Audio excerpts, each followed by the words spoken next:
What's going on, guys? It's Erica with Not Your Average EDC, and today we are doing a long-awaited video, a highly requested video. This is going to be on every single knife steel in my collection right now, which is a lot. I have a lot of knives and a lot of steels. I get questions all the time about what steel is the best for EDC. If you could have one steel, what would it be? And this is kind of going to cover those questions a little bit. I'm approaching it in a sense where this is based off of my use, my tasks, my freehand sharpening, and I basically have three groups that we're going to go through. We're going to have the first group, which is kind of like, in my opinion, the beater steels. So the steels that can take some crazy abuse and come back unscathed. And I'm kind of referring to sharpening in that as well. So knives that you can beat the crap out of, sharpen pretty darn easily, and they're just fantastic work knives.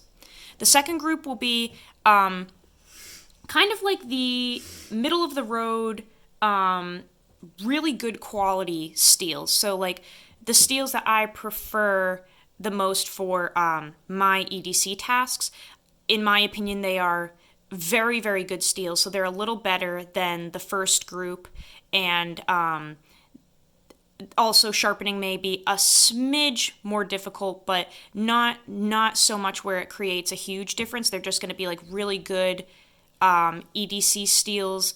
And in my opinion, they'll be great for most people. And then the last group will be kind of like the superior steels. So those will be steels that may or may not be a little more difficult to sharpen for some people. However, they just last forever. They may or may not be a little more exotic to get, but basically they'll just be like kind of the in my opinion, higher end steels of the collection. So without further ado, let's start with our first group, the beater group. The first one that I'm going to show is this Victorinox Harvester. This is also called the Victorinox 7. This is basically like a farmer's knife. This is one that I use in the summertime when I'm gardening because it has this really cool harvesting tool, and the steel that Victorinox uses it's just some type of like stainless. I forget the actual numbers, but I think it's kind of comparable to like a very good 440 stainless, and it's a very good steel. It's not going to last crazy long with the edge, but it is so easy to sharpen, and you can get it razor sharp with a really toothy edge. So these are just great beater knives. These are great backup knives.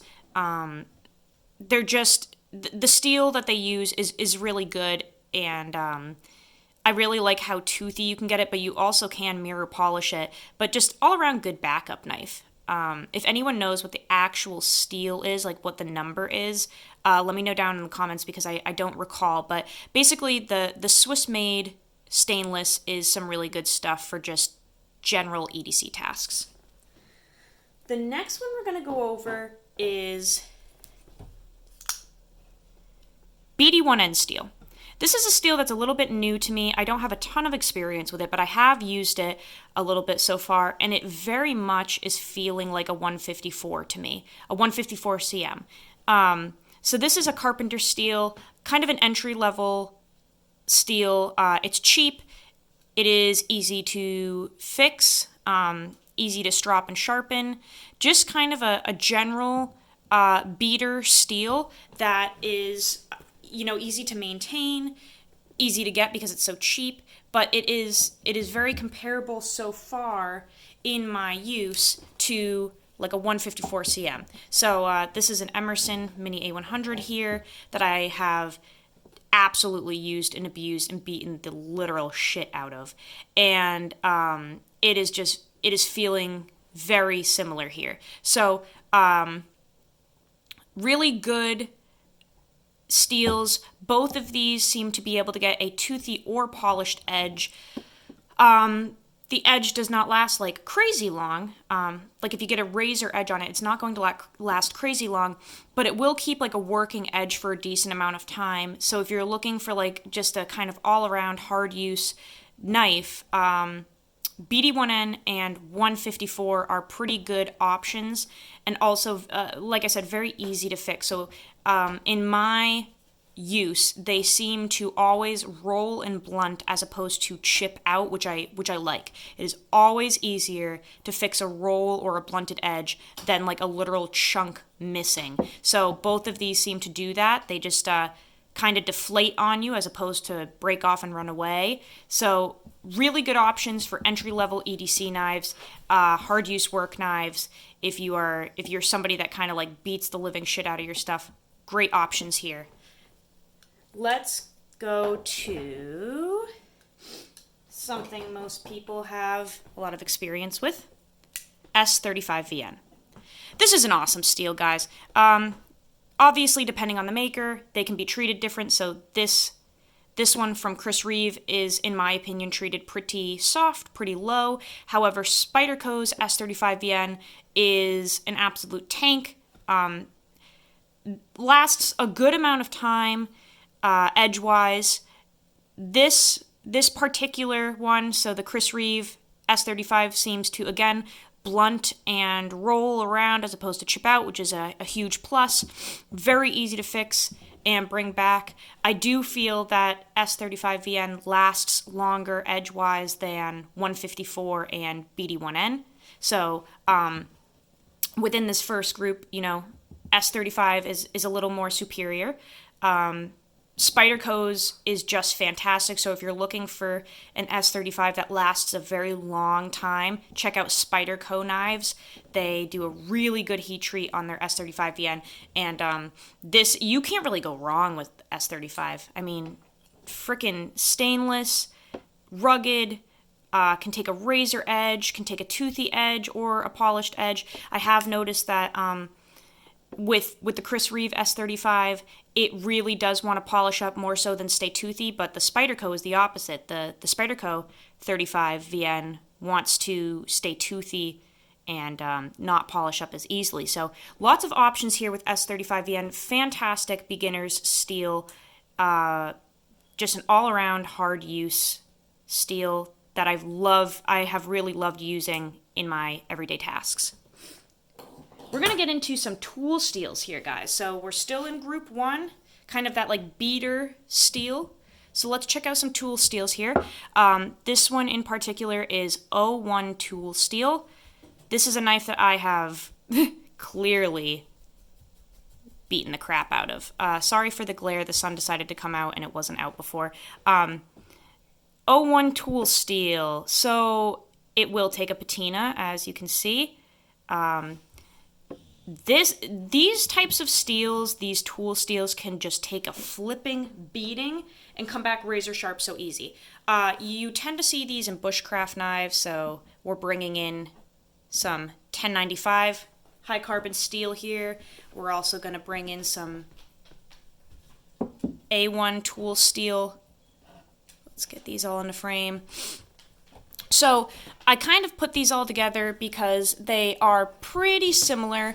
Out of all of them, I have noticed that the 1095 is probably the softest.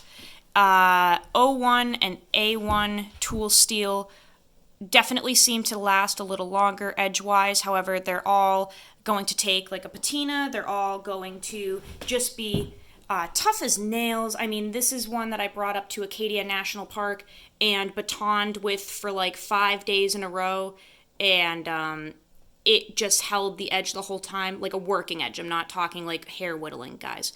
It held a working edge and was able to do all the food prep and all of the camp tasks for 5 days in a row while batoning multiple times a day. So you really get an insane amount of toughness with these tool steels. And although they're not really made for EDC knives, we don't see a lot of EDC knives in tool steel. You can get some really good fixed blades, some really good camp knives and hiking knives in these tool steels, and they are very easy to fix if you beat the crap out of the edge. If you blunt or roll it, damage it, very easy to fix, and they just last a long time, guys. The working edge on these lasts forever. I genuinely enjoy using tool steels, and I wish that more companies did EDC knives and tool steels because they're just rugged as shit. But they don't. A lot of companies don't do that, and if you do get your hands on one, they're usually coated, which is kind of a bummer because we all love a good patina, right? Oh, beautiful. So, wrapping up this first group here, I've got a couple of tool steels that I really enjoy. All of those knives that were just in frame were LT Wright knives. Very good maker. Check them out if you have never checked them out before. LT Wright does incredible work with bushcraft knives. All right, let's enter our second group. So these are like my absolute favorite EDC steels. Y'all know S30V is just freaking awesome, guys. S30V is a really good, like I said, kind of middle of the road steel. It is not as crappy as like 440 stainless, and it's not going to blow anything out of the park like, I don't know, like an S90V, right? So it's just kind of in the middle, doing its thing, living its life, and being a badass. So I enjoy S30V because you can get a really toothy freaking edge on this. I actually sharpened this last night. I brought it to an extra fine DMT, and this is like sticky. Like that edge is literally toothy and sticky, and I love that. I love that S30V just wants to be a workhorse. So, very, very affordable. You see S30V in a lot of baseline Spydercos, Benchmades, kind of like all knives, really. S30V is just a good baseline steel. Very tough, very easy to fix. I have had S30V chip out on me, and this one actually did. I recall I was going through some type of metal with this the last time that I used it, and it did chip out on me. However, very easy to fix. So, depending on the heat treat, it could roll on you, or you could lose a couple little chunks. But either way, it should be really easy to repair, which I enjoy, and the edge lasts literally forever. Especially if you get it thin ground, like this Benchmade bug out here. Very thin. That edge had a really good working edge for a long time. Even after I chipped it, I was still able to use this knife because that S30V will just keep plowing away for a really long time. So let's go on to another really good one, S35VN. This is one that I tested over the summer. This is a Chris Reeve Small Sabenza 31, so the newer version, in S35VN. Very nice steel. This one, I don't believe I ever really chipped it or anything, but I did roll it around a little bit. Really easy to fix. The one thing that I'm not a huge fan of with S35VN is it seems to want to take a really glassy edge. I have only used S45 from Chris Reeve, and just their heat treat in general seems to be pretty glassy, so I will be testing a Spyderco Para 3 in S45VN, and we'll see if it is as glassy as this. I'm figuring it won't be. But either way, it does want to polish up. It's a very nice steel. In my opinion, it does not keep like a working edge as long as S30V, but again, this is all just my experience, my opinions, my use. So a really good middle of the road steel, very resistant to corrosion, and highly repairable. Really, really good stuff, especially when you get that hollow ground. S45. That's some good stuff right there. Beautiful. Now, this is going to cause some ruckus, which is always fun. I think Magna Cut goes into middle of the road steel. I do not think it's superior. I do not think it's up there with S90V and Crewware. It's just not. I used this for a month straight. This is Magna Cut coming in at 61.5 to 62.5 for a heat treat. And in my opinion, it was really good, but it wasn't blowing anything out of the water here. So it didn't want to keep a toothy edge too long. I did try all different types of sharpening with it. It just didn't quite keep the toothy sticky edge that I wanted, but it kept a really nice laser edge, like a kind of glossy one. So if you're into food prep or any type of bushcraft stuff where you don't need a ton of tooth and you just need it to glide through material, Magna Cut is awesome. I know people are testing it like crazy right now. I know that it's you can get it ground and treated all different ways, and some people might be like, Erica, you're an idiot. It is absolutely superior. I'm just talking about what I experienced, and it just seemed kind of like a middle-of-the-road steel. Definitely corrosion resistant. I did a ton of moisture testing with this, and it just wouldn't rust, which is incredible. For the composition, that is very impressive. So corrosion resistance is 10 out of 10. It just doesn't have an edge that I necessarily enjoy over others. So really good stuff. Very impact resistant as well. I mean, this thing just wouldn't, it just didn't dull very much. Like, I batoned it through hardened wood and it just sliced through paper after. So impact resistance is crazy with this.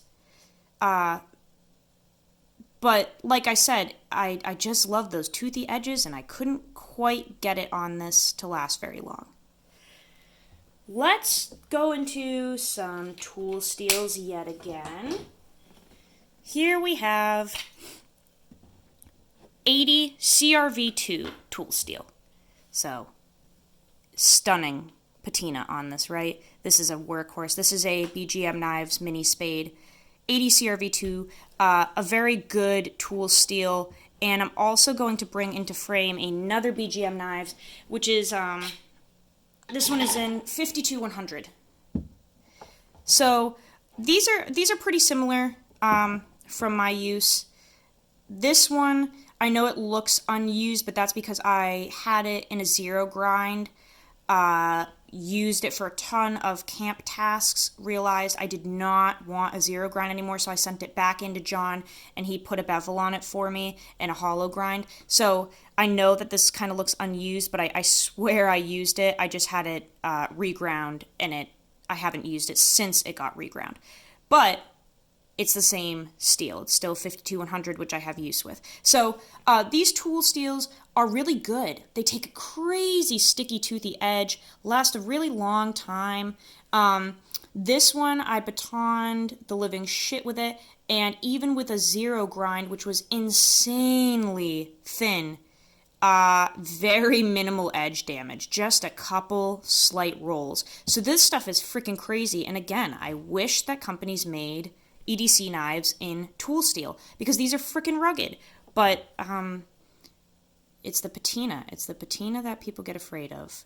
Companies get afraid of. So they want to coat everything, and it's just not worth their time. So both of these tool steels are really good, rugged steels. I really enjoy using them for camp tasks and EDC. This one I've been EDCing a lot. This 80 CRV2 steel has really good impact resistance, which I like, and both of these, super easy to sharpen. Super, super easy. But the edge just lasts a long time. That toothy edge that I like really lasts a good amount of time, and that's great if you need that type of grit and purchase in your everyday tasks. All right, guys, we are going into the finale. We are going into what I view as superior steels. These are steels that, in my opinion, I can kind of use and abuse and not have to worry about it for a little while. So, Crewware. Let's talk about Crewware. Top tier steel. I put chunks in this the other day. It chipped out because this is ground so thin, but the working edge on it was still there. That is highly impressive to me. And I do have experience with Benchmade crewware and BGM crewware, a lot of experience with those two. And they don't dull, guys. They stay razor. When I tested that mini Adamas in crewware, I didn't even sharpen it for a month, and I was beating the living crap out of it, and it was just like a razor blade the whole time. So crewware, when done correctly, is legitimately scary. Like, it is toothy, it is bitey, it keeps that edge for a crazy long time, and it is just a workhorse of a steel. People seem to be very afraid to work with crewware because there's, like, word going around that it will chip out and break and it's brittle and it's a crapshoot to sharpen. I have never experienced that. This has been very, very easy for me to sharpen. I would say it was as easy as S35VN to sharpen. So that's really good. Do not be afraid to use crewware. It will patina if it doesn't have a coating, but it is a workhorse of a steel. And when you get it ground this thin, guys, watch out because it is insane. I really enjoy when I can get an edge pretty toothy and it will stay like that for a long time. So crewware is one of my absolute faves and in the top tier. Let's go on to 20CV.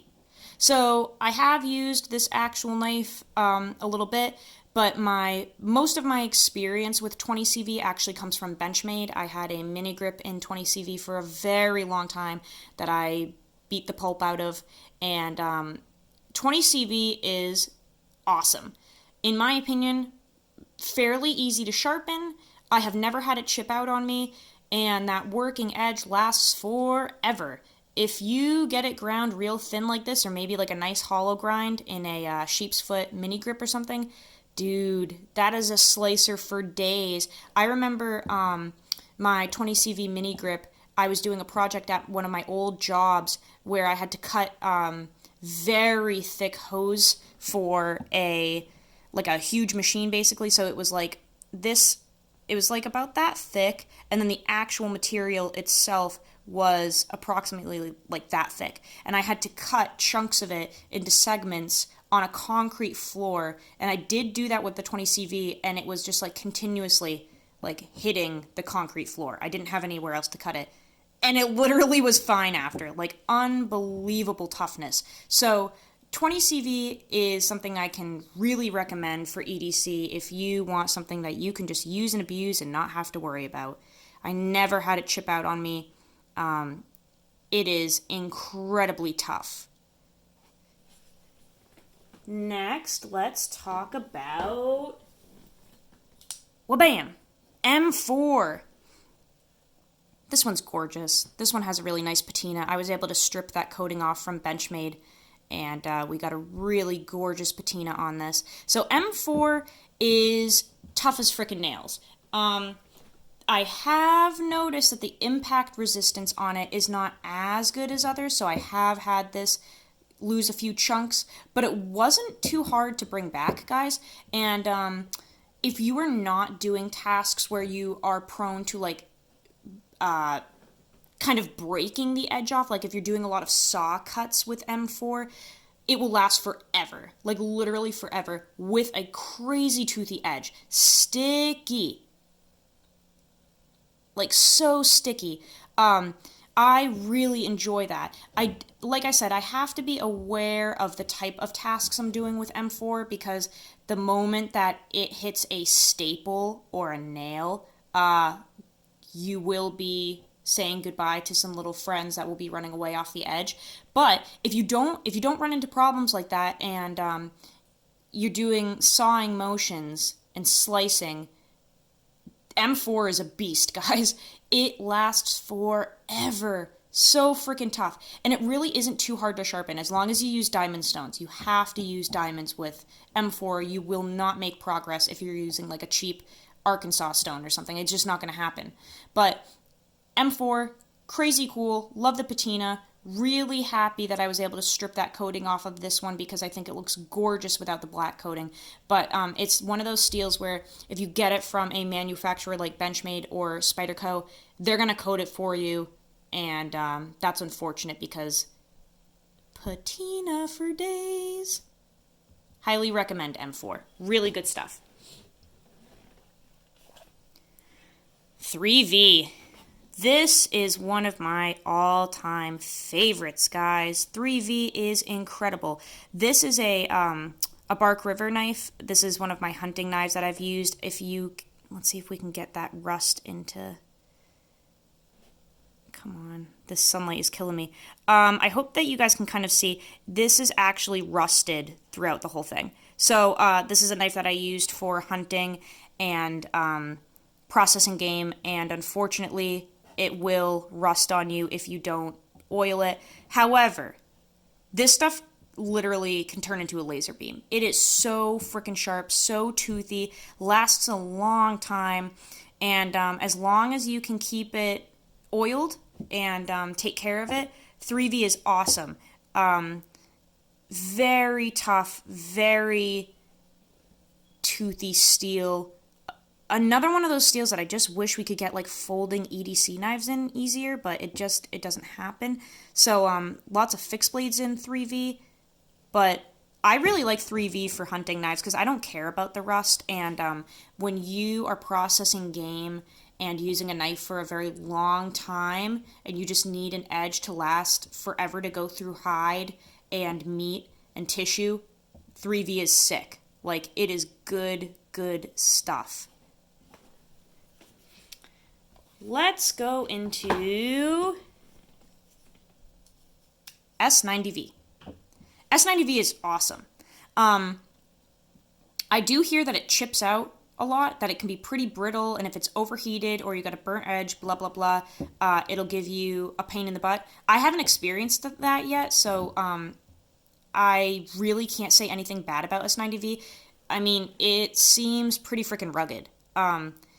If it ever chips out on me, I will let you guys know, but from the use that I have done with it, which is, not testing use, but just, like, using it at work, it's been sick. I mean, it lasts a good amount of time. I can't wait to test this for a month and see how many times I have to sharpen it. I love the toothy edge on it. I'm very curious to test it because like I said, there's some rumors that go around that S90V can be a bitch, but it is sharp. It is sharp. It is sticky. I'm very curious about S90V, and from what I've heard, it's really tough and it can last a long time. So this is like the one knife out of all of them that just hasn't quite been tested. I've only used it a few times, so not too much to say about it, but yeah, I'm stoked to test this one, guys. We got two left.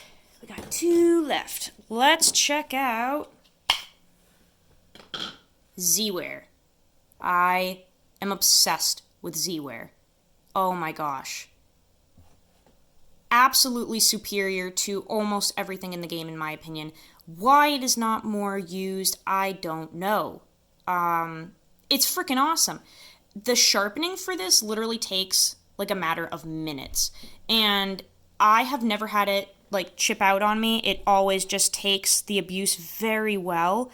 You can get a nice polish on that edge. You can leave it toothy. I have actually beaten the pulp out of this one, and it is just a laser. This is so thin. Like, can you see how thin this is ground, guys? And I literally put it through roots and rocks in the garden, and it was just like, oh, cool, my friends. Like, what the frig? Zware is incredible. So tough, so easy to sharpen. If you can get your hands on like a Zware BGM knife or something, guys, do it, because if you are into like cardboard processing, this is a steel that will literally last forever. It just doesn't die. Zware is one of my favorites, and this one in particular is just like a murderer of materials with that grind. I love Zware. I have really pushed this, and I have never once had an issue with it. No chipping at all, just a little bit of rolling, but an absolute laser of a steel. And we are going to finish this entire episode out with a very dear steel to me, one that I really just adore. Nitro V. Nitro V is my baby. I love this stuff. This is a knife that oh my god. Okay, so that's literally dirt on it from this summer. That's hilarious. So, this is a knife that I used a lot this summer for my gardening and homestead tasks. Lots of digging roots out and cutting them from within the ground, processing vegetables and fruits. Just an absolute hard-working steel that just doesn't want to die on you. It's insane. I literally remember putting this through the ground in my garden and slicing paper clean after with it. I mean, you can just see the scratches in this, guys. It covered in dirt, covered in scratches. It has just been used and abused, and it never gave me trouble. And I'm not kidding. After I did that digging with this knife, I sharpened this back to a literal razor within 5 minutes. Like, piece of cake, just a little bit of DMT work and a strop, 5 minutes, bam, ready to go again. Nitro V is so underrated, and I think it's because it's just not readily available. There are not very many makers that use it, but if you can get some, guys, go beat the crap out of it, because it will not let you down. I love Nitro V, and I really wish we could get some folders in Nitro V more often, because it is like an ultimate steel. It just has the tooth, the toughness, the strength, everything. Oh, can't finish a video without Zadie barking, of course. It just has everything I want. It's awesome. So, out of all of these guys, out of all of these steels that I have used and experienced for years and years, I can definitely say that like S30V, Nitro V, and a good 154 CM, these are kind of like my favorite use and abuse steels. Try them out if you can get your hands on them. 154 doesn't get used too much anymore. Emerson uses it all the time, but Benchmade has moved on to like S30V for their baseline as opposed to 154. So if you can get your hands on any of these, check them out. Try to beat the crap out of them, because they won't let you down. As always, thanks for watching. I love you all. And go use your shit. See you later, guys.